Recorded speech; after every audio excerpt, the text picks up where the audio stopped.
Look, it is appropriate that the world focuses on the atrocities in Ukraine, the consequence of the terrifying ambition of the Soviet butcher Vladimir Putin.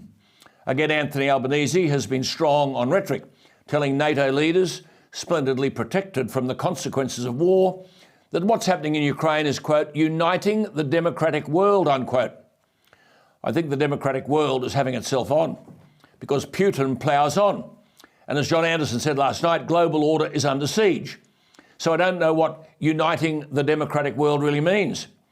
But so far, the same countries pretending to fight Putin in Ukraine are filling his coffers with money that helps him sustain the fight because Europe continues to buy energy from Russia. So, Prime Minister, the so-called united democratic world is at this point fairly impotent.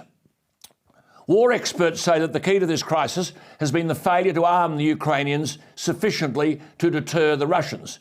That sanctions aren't a deterrent, weapons are, and we haven't given Ukrainians enough of them.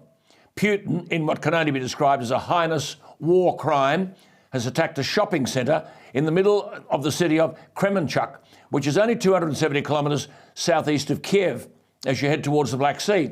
18 people killed, orange flames billowing from a civilian wreckage.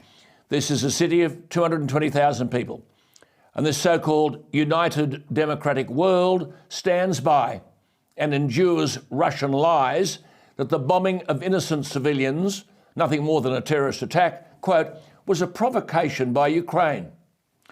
You see, in the geopolitical world, if you're going to talk tough, you better be able to deliver. And you can't be selective in your so-called protection of democracy. Not a squeak from anyone about Myanmar, but the democratically elected leader, Aung San Suu Kyi, has been transferred from house arrest to prison, solitary confinement. A 77-year-old Nobel laureate on trial for endless trumped-up charges and could face a sentence of more than 150 years in jail.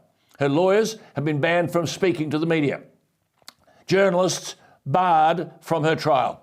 And a mongrel Marxist junta denying requests by foreign diplomats to meet her. Where are these world leaders who say they are committed to democracy? It's only rhetoric.